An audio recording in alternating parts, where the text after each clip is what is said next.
Todos nós temos escolhas ou decisões para fazer. Algumas grandes que impactam nossa vida, nosso futuro, e outras menores, como por exemplo, quando você estava se arrumando para vir aqui ao Salão do Reino, à reunião, você tomou a decisão ou escolheu a roupa que você está vestindo aí.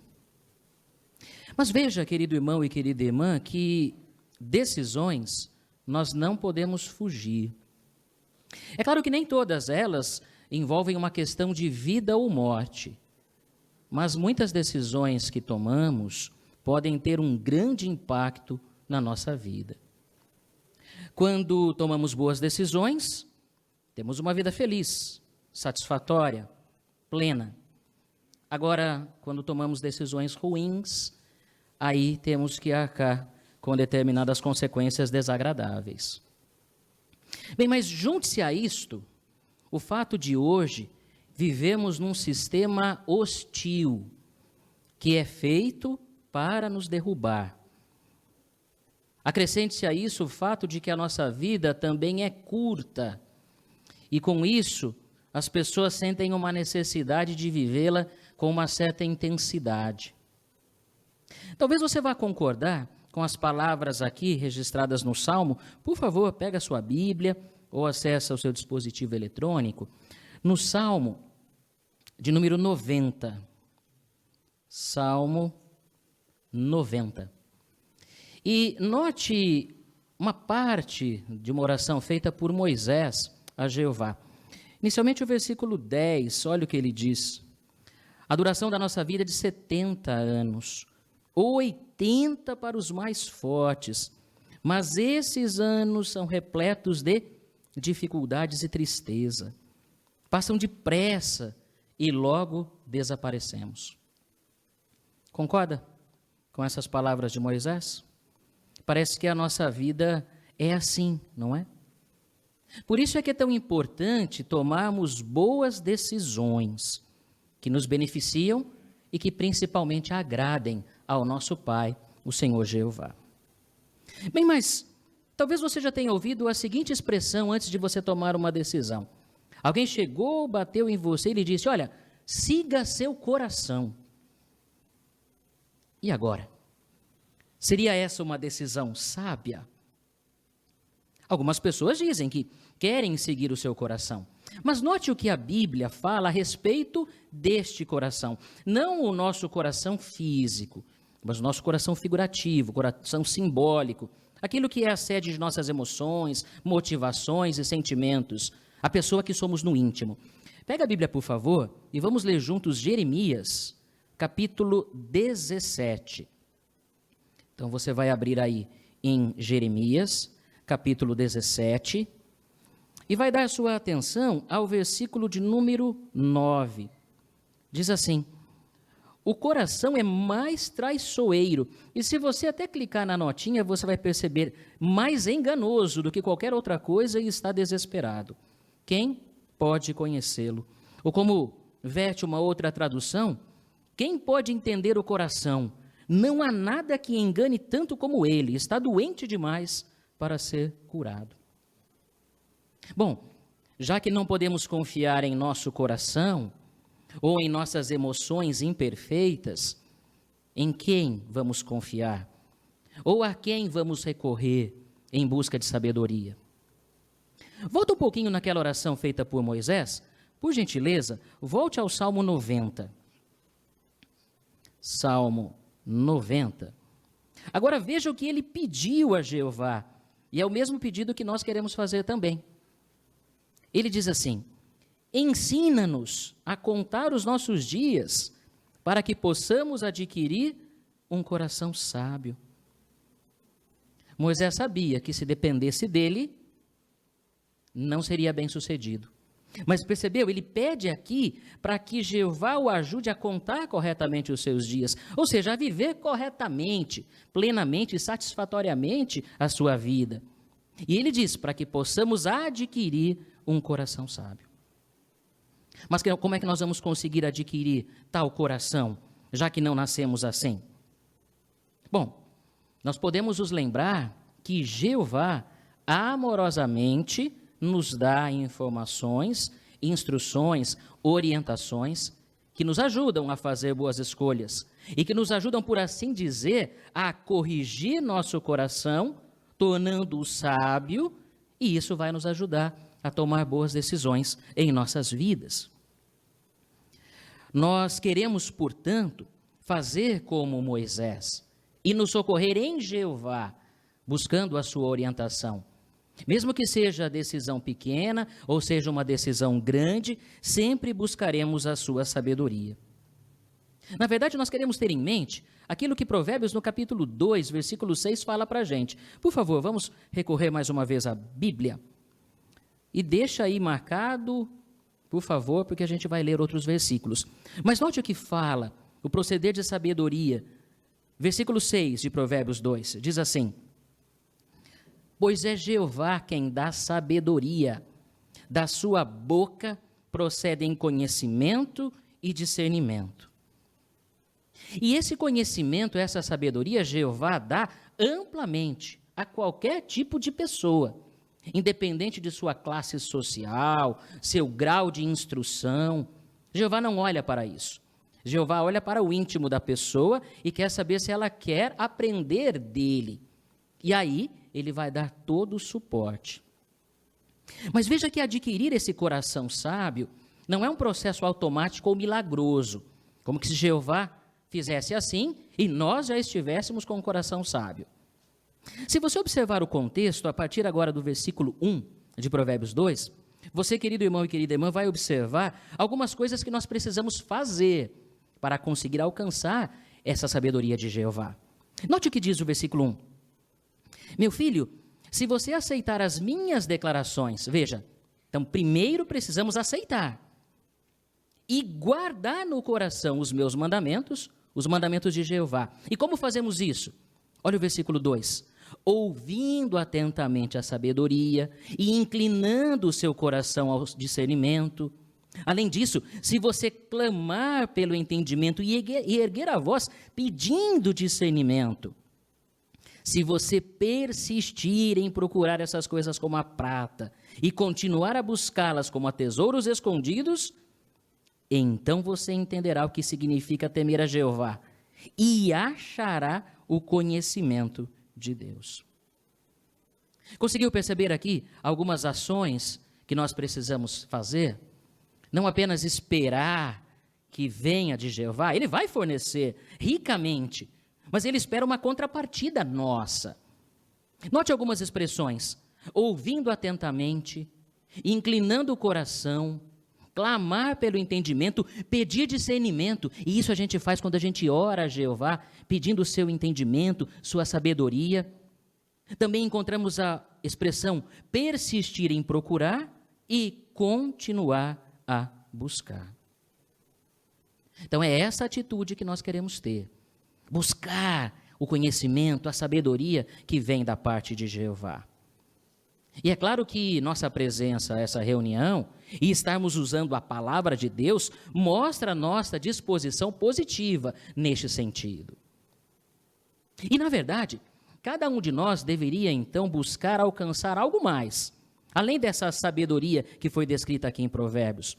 Vamos ver o que é esse algo mais num outro texto da Bíblia? 1 Coríntios, por favor, vamos ler juntos? 1 Coríntios, capítulo 2, agora o versículo de número 16. E perceba, a partir do versículo 14, que o apóstolo Paulo, que escreveu essa carta, ele está fazendo um contraste entre o homem físico e o homem espiritual, aquela pessoa que tem uma visão carnal e aquela que busca a sabedoria de Jeová e tem uma visão espiritual. Note o versículo 16, ele pergunta: pois quem chegou a conhecer a mente de Jeová para poder instruí-lo? Mas nós temos a mente de Cristo. Bem, o escritor bíblico aqui fala sobre duas mentes: a mente de Jeová e a mente de Jesus.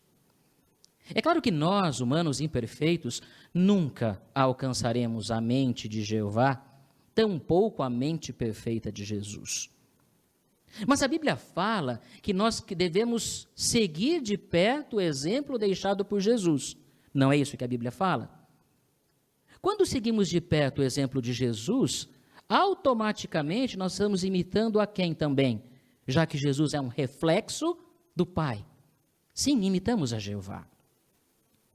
Ter a mente de Jesus envolve analisar o seu comportamento enquanto aqui na terra, conforme registrado nos 4 evangelhos, e observar como ele reagia às circunstâncias da vida. E meditarmos nisso, para daí conseguirmos colocar em prática no nosso dia a dia, agindo como verdadeiros discípulos de Cristo. Quando nos esforçamos a fazer isso, nós conseguimos desenvolver, então, a mente de Jeová.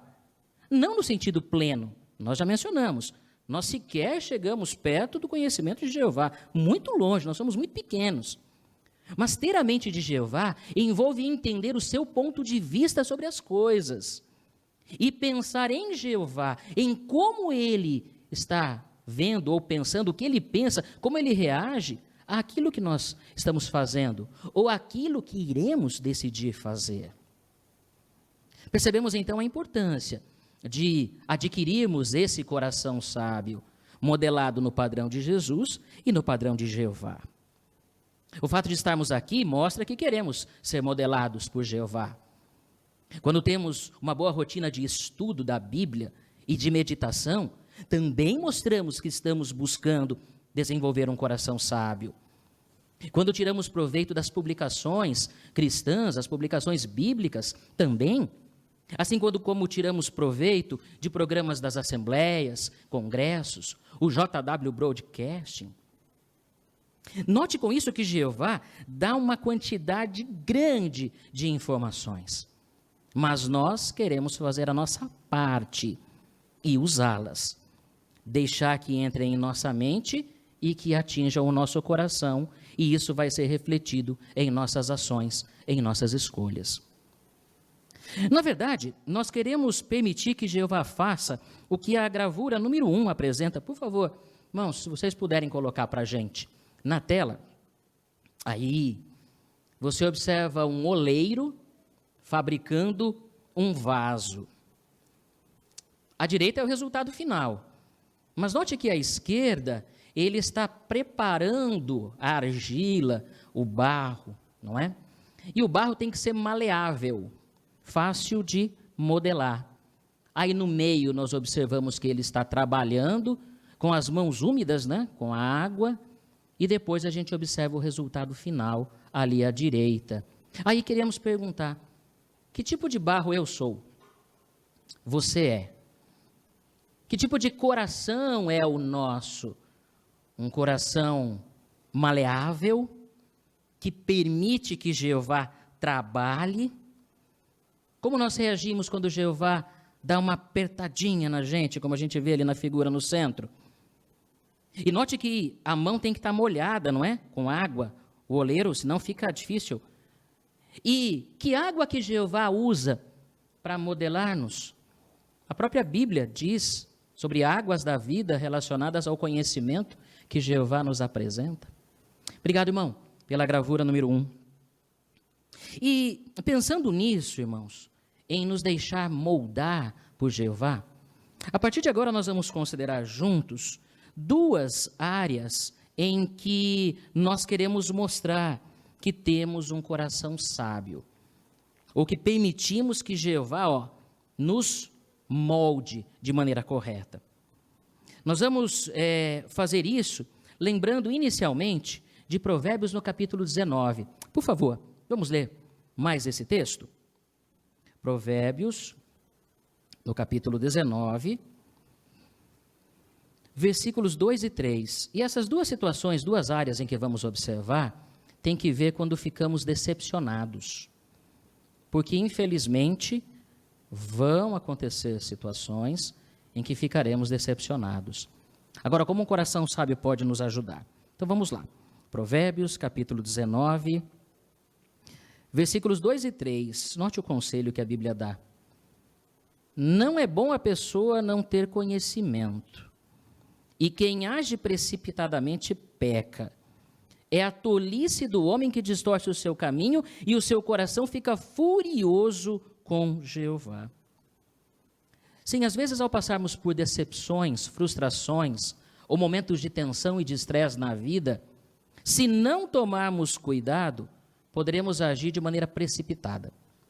Ou tentaremos resolver as coisas ao nosso modo. Isso poderia levar a decisões não tão satisfatórias assim.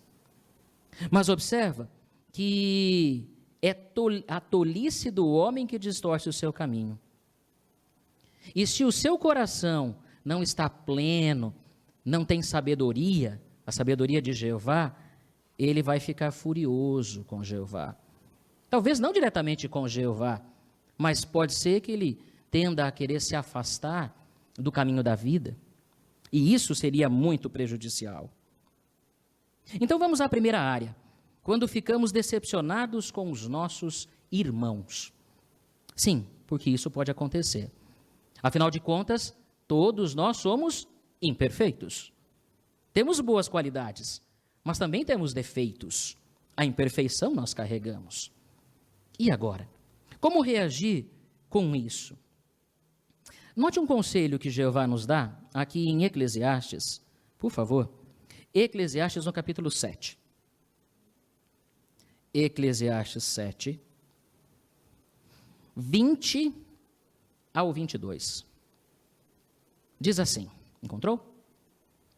Pois não há nenhum homem justo na terra que sempre faça o que é bom e nunca peque. Agora olha o 21. Também não dê atenção, ou veja a notinha, não entregue o coração a todas as palavras que as pessoas dizem, senão você poderia ouvir seu servo amaldiçoá-lo. E veja que o amaldiçoá-lo aqui é falar mal de você. Mas olha o versículo 22. Pois você no íntimo bem sabe que você mesmo muitas vezes falou mal de outros. É claro que nós não gostamos de ser vítimas de falatórios. Mas se há algo que a gente não pode impedir na humanidade imperfeita, é que se fale de outras pessoas. Mas você se lembra de alguma vez ter falado algo que se arrependeu para uma pessoa? Talvez isso tenha incomodado, ferido o outro. E lembra-se como você se sentiu mal por isso? Aí você foi até outra pessoa e pediu-lhe desculpas, pediu-lhe perdão, e essa pessoa te perdoou. Você lembra como é que você se sentiu? Ai, que alívio, que bom. Agora tenta inverter o papel. Alguém falou mal de você. Alguém não foi agradável contigo. E agora? Se nos lembrarmos da sensação boa de ser perdoado, nós vamos perdoar aqueles que talvez não sejam tão amorosos assim conosco. Se surgir algum motivo de discórdia, nós queremos nos lembrar do alto valor da união do povo de Jeová. Afinal, todos nós adoramos o mesmo Deus, pregamos a mesma mensagem e basicamente enfrentamos os mesmos problemas. Quando somos amorosos, bondosos, perdoadores, estamos contribuindo para manter a preciosa união do povo de Jeová e somos mais felizes. Mas quer ver também uma outra maneira em que podemos nos decepcionar com irmãos? Talvez um amigo ou um parente nosso, que era um servo leal de Jeová, de repente se afasta e vai para fora dos limites da organização de Jeová. Certamente isso exerce um impacto muito grande em nossas emoções, em nosso coração. Na Bíblia há alguns relatos nesse sentido. Por exemplo, em 2 Timóteo, no capítulo 4, versículo 10, o apóstolo Paulo fala sobre Demas, um grande amigo dele, que o decepcionou. Voltou para o mundo, possivelmente para as coisas materiais. Então veja que decepção com pessoas não é algo novo. Mas será que o apóstolo Paulo paralisou a sua atividade a Jeová por causa de sua decepção com Demas? Não. Ele lamentou, mas entendeu que ele precisava continuar fazendo a sua parte. O mesmo devemos fazer nós hoje, se porventura nos decepcionarmos com alguém que abandona a Jeová. Mas lá no primeiro século também surgiu uma outra situação que decepcionou a alguns. Vamos ver a figura 2 e ela vai nos ajudar nesse sentido. Por favor, irmãos, coloca para a gente na tela aí. E vamos ver se você consegue identificar sobre quem estamos falando. São duas irmãs que zelosamente trabalharam com o apóstolo Paulo lá na congregação em Filipos. Lembra o nome delas? Evódia e Sintique. Isso. E o que aconteceu entre elas foi tão grave que chegou lá no apóstolo Paulo, que estava em Roma. E o apóstolo Paulo se preocupou com o impacto disso sobre elas e sobre a congregação. Vamos ver o que ele exortou? Por favor, obrigado, irmãos, pela gravura. Vamos ver agora Filipenses, no capítulo 2, ou minto, Filipenses capítulo 4, versículos 2 e 3. Note o que a Bíblia fala aqui, ou o que Paulo escreveu. Exorto Evódia e exorto Sintique a terem a mesma mentalidade no Senhor. E peço a você também, como meu colaborador, era um irmão de confiança do apóstolo Paulo na congregação, que persista em ajudar essas mulheres que se esforçaram lado a lado comigo pelas boas novas, junto com Clemente e também com os outros colaboradores meus, cujos nomes estão no livro da vida. Percebeu?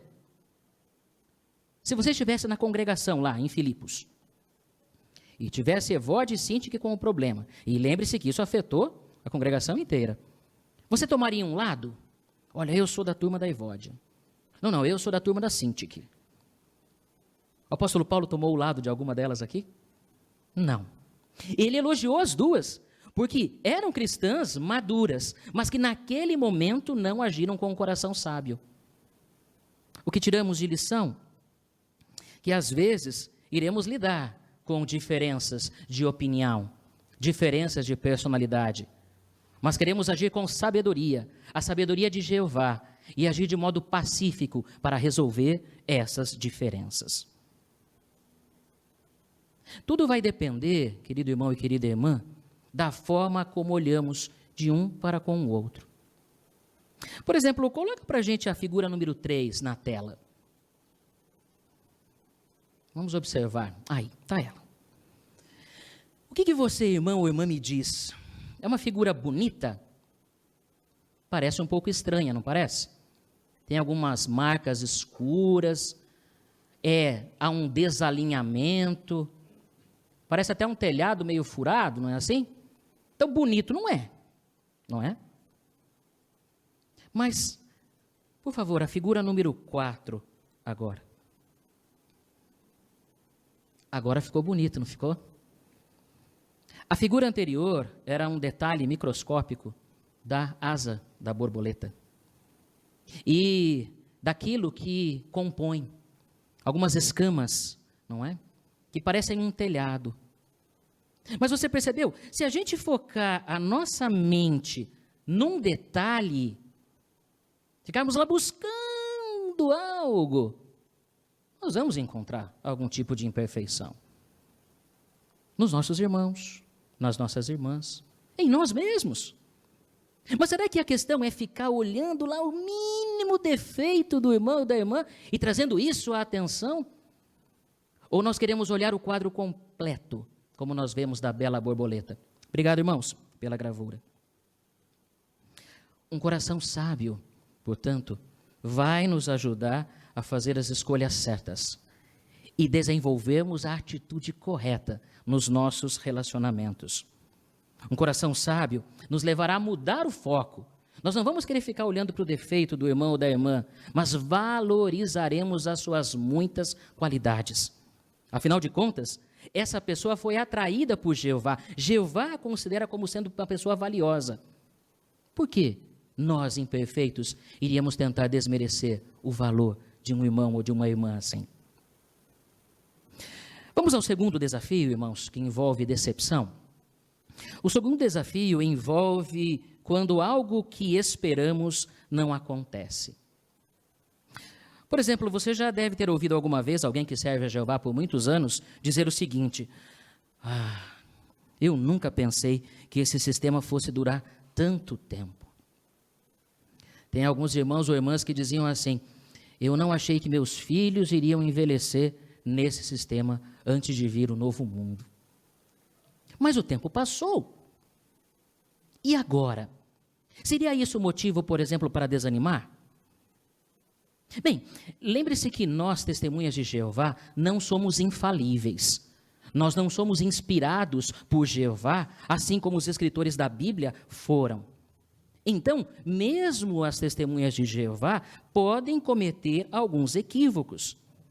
E talvez, em tempos passados, como nós observamos até na história do povo de Jeová, em um ou outro momento, alguns ficaram ansiosos com a chegada do dia de Jeová, quer fosse em 1914 ou numa outra data, mas humildemente entenderam que eram falíveis e entenderam que Jeová tem o tempo certo dele, e não cabe a nós tentar adivinhar ou descobrir isso.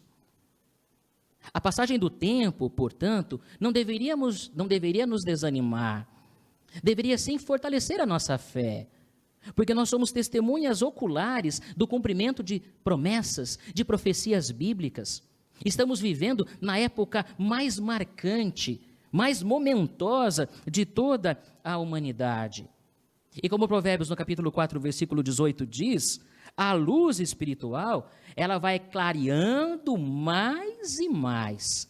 E agora, certamente, nós estamos num ponto bem claro, onde podemos entender todo o cronograma de Jeová. Seja humilde se você não entender, talvez, um ensino logo de início. Talvez você que está se associando há pouco tempo com a congregação, está estudando a Bíblia com as testemunhas de Jeová. Ore, peça sabedoria a Jeová. Assim você mostra que tem um bom coração. Sendo assim, irmãos, como vimos hoje, é preciso desenvolver e manter um coração sábio. Envolve alinharmos nossas emoções, pensamentos, motivações e ações com o padrão de Jeová e com o padrão de Jesus. Vimos a importância de ser barro bom nas mãos de Jeová e olhar positivamente para os nossos irmãos, evitando que decepções nos afastem do caminho da vida. Na verdade, queremos fazer aquilo que o discípulo Tiago deixou registrado aqui na Bíblia. Veja em sua carta. Tiago, no capítulo 1, versículo de número 5. Ele diz: portanto, se falta sabedoria a algum de vocês, que ele persista em pedi-la a Deus, pois ele dá a todos generosamente, sem censurar, e ela lhe será dada. Sendo assim, persista em pedir a Jeová ajuda para ter um coração sábio. Ao passar por dificuldades, deixe que Jeová ajude você a desenvolver boas qualidades. Coloque em prática seus conselhos e suas orientações. E estejamos decididos a cada dia em nossa vida agradar e alegrar o coração de nosso Pai, Jeová.